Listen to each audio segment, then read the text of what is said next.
Muy buenos días. El día de hoy celebramos el nacimiento de Juan el Bautista.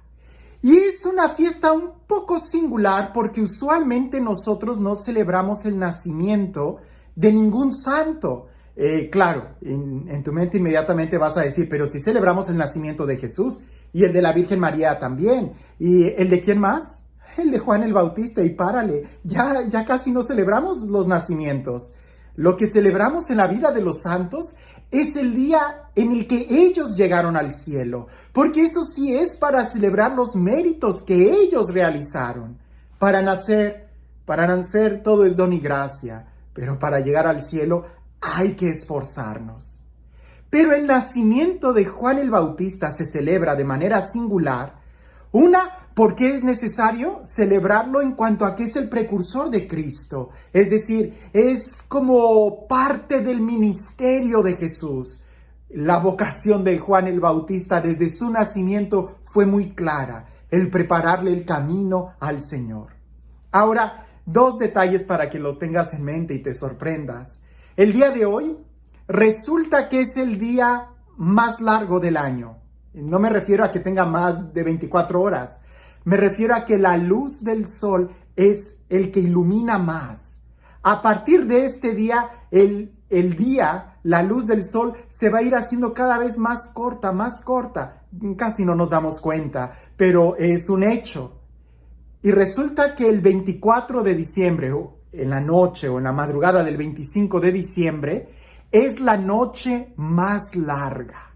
Es decir, cuando el sol tarda más en salir. Son dos detalles muy curiosos, que justo en el día más largo Juan el Bautista nace y él que dice que conviene que él vaya viniendo a menos para que crezca Jesús, y en medio de la noche, en medio de la tiniebla, es cuando nace la verdadera luz resplandeciente, y a partir del nacimiento de Jesús es cuando entonces poco a poco el día va a ir haciéndose cada vez más y más grande. Por supuesto, estas fechas fueron escogidas con toda la intención de que simbolizaran algo más que solamente estos detalles. Pero vayamos directamente al Evangelio el día de hoy, que como luz verdadera es quien ilumina nuestro diario vivir. Y dice así el Evangelio. Por aquellos días le llegó a Isabel la hora de dar luz a un hijo. Cuando sus vecinos y parientes se enteraron de que el Señor le había manifestado tan grande misericordia, se regocijaron con ella. A los 8 días fueron a circuncidar al niño y le querían poner Zacarías, como su padre. Pero la madre se opuso diciéndoles, no, su nombre será Juan. Ellos le decían, pero si ninguno de tus parientes se llama así. Entonces le preguntaron por señas al padre cómo quería que se llamara el niño. Él pidió una tablilla y escribió, Juan es su nombre. Todos se quedaron extrañados. En ese momento Zacarías se le soltó la lengua y recobró el habla y empezó a bendecir a Dios. Un sentimiento de temor se apoderó de los vecinos y en toda la región montañosa de Judea se comentaba este suceso. Cuando se enteraban de ello se preguntaban impresionados, ¿qué va a hacer de este niño? Esto lo decían porque realmente la mano de Dios estaba con él. El niño se iba desarrollando físicamente y su espíritu se iba fortaleciendo, y vivió en el desierto hasta el día en que se dio a conocer al pueblo de Israel. El día de hoy también nosotros podemos celebrar que la esterilidad ha sido vencida.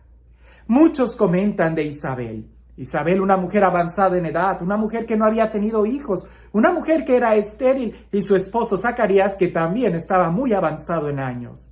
Sin embargo, Dios tiene misericordia. Y el día de hoy, que celebramos el nacimiento de Juan el Bautista, es también celebrar que la esterilidad ha sido vencida. Pensar solamente en la esterilidad física es una forma muy pobre de leer este Evangelio. Porque la riqueza que Jesús nos da, que la palabra de Dios nos da, que las promesas de Dios nos dan, no son solamente para una vida material, sino más bien para una vida que va a rebosar completamente en alegría en todas las áreas de tu vida. Ahora, la esterilidad vencida queda muy claro en Isabel. Ella está dando a luz a un niño, a un hijo, a su hijo. Pero también la esterilidad de Zacarías. Porque a pesar de que él era sacerdote, a pesar de que era muy ritualista, a pesar incluso de que tenía acceso al lugar santo del templo, le costaba creer.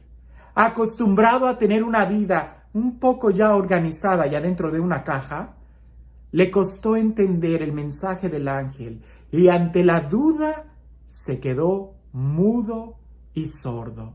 Porque eso es lo que sucede cuando alguien duda de Dios. Ya no tiene nada que decir. Y mientras tú no des el paso de fe, tampoco vas a tener nada que escuchar.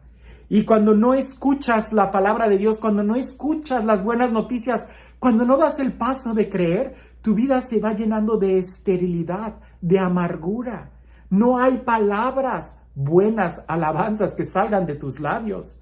Por eso, ante la duda e incredulidad de Zacarías, se quedó mudo. Así como lo escuchas. Si leemos la anunciación de Juan el Bautista a Zacarías, nos vamos a dar cuenta que en el momento en que Zacarías duda, se queda mudo hasta que cree, hasta que ya está viendo todo cumplido, hasta que vuelve al templo para circuncidar a su niño. Y entonces ahí sí, regresa al templo con su hijo en brazos. Y cuando le van a poner el nombre, es cuando entonces él empieza a bendecir a Dios. El nombre en la Sagrada Escritura ya hemos explicado en otros momentos que es importante porque simboliza la persona. Es como una especie de invocación de la persona. El día de hoy, por ejemplo, cuando llamamos a alguien y le gritamos, ¡Juan!, pues esperamos que Juan venga, ¿verdad? Decir el nombre de alguien es invocar la persona. Para los hebreos eso era muy fuerte e incluso el nombre llevaba consigo la misión de la persona.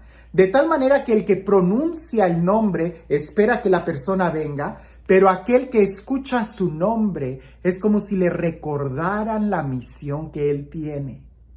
El juego de nombres entre Zacarías y Juan tiene mucho significado, porque Zacarías significa Dios recuerda. Dios recuerda. Dios no se olvida de nada. Dios no se olvida de sus promesas, de sus palabras. Pero también alguien pudiera pensar, ay, pues si Dios tiene muy buena memoria, seguro que también se va a acordar de mis pecados. El nombre de Juan significa Dios se ha compadecido. Dios ama, Dios es misericordioso. Por eso, ante el recuerdo de las promesas de Dios y ante el recuerdo de nuestros pecados, prevalece la misericordia de Dios, su amor, su perdón, simplemente la compasión que tiene por nosotros. En este evangelio nosotros podemos ver los pasos para salir de una vida estéril, es decir, de una vida amargada, es decir, de una vida sin sentido. ¿Qué hacer para salir de una amargura, para salir de esa esterilidad? Bien, número 1, espera. Así es, tanto Zacarías como Isabel esperaban en la promesa de Dios. Esperar también implica el recordar. Alguien que olvida ya no espera. El que recuerda está esperando. Tú no olvides las promesas que Dios te ha dado. Tú no olvides la palabra de Dios. Tú no olvides quién eres para que puedas esperar. El segundo paso es creer. Creer. Porque el que cree, recibe. Y es ahí donde entra el nombre de Juan. Si tú eres capaz de creer, vas a darte cuenta que no depende tanto de ti, sino en el amor que Dios te tiene, que Dios es compasivo, que Dios te ama. Nuestra espera, nuestra expectación va a tener una respuesta no por lo que yo haga, no por mis méritos, sino porque Dios es bueno. Y la manera en cómo yo puedo empezar a disfrutar de manera anticipada esto es empezar a alabar a Dios, a bendecir a Dios. No hay mejor remedio para romper la esterilidad y la amargura de una vida que la alabanza, que aquel que es capaz de alabar y confesar que la misericordia de Dios es mucho más grande que el recuerdo que Él tiene de nosotros.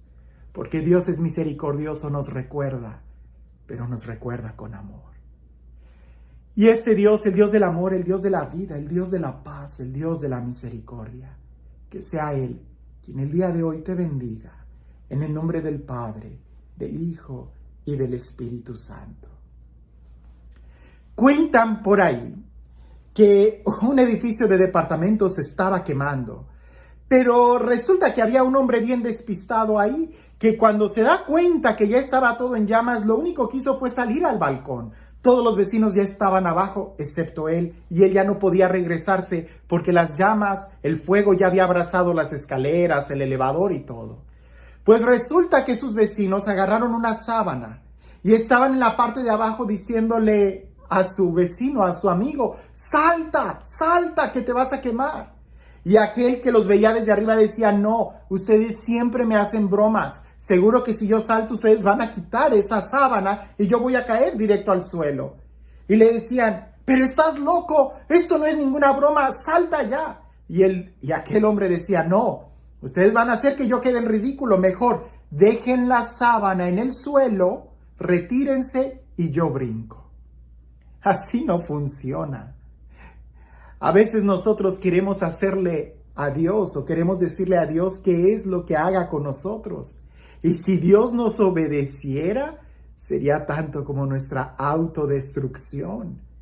El creer en Dios es creerle a Él y en la forma en como Él quiere. Porque la mejor forma de haber sanado la esterilidad de Zacarías y de Isabel fue con Juan el Bautista. 20 niños no hubieran hecho lo que Juan el Bautista hizo. Y la alegría que les produjo Juan el Bautista a Zacarías y a Isabel no se la hubieran dado 20 niños. Lo que a nosotros nos toca es simplemente esperar, recordar en la palabra de Dios, creerle, recibir su compasión y alabarlo. De esa manera seremos libres y disfrutaremos en plenitud nuestra vida. Que tengas un excelente día.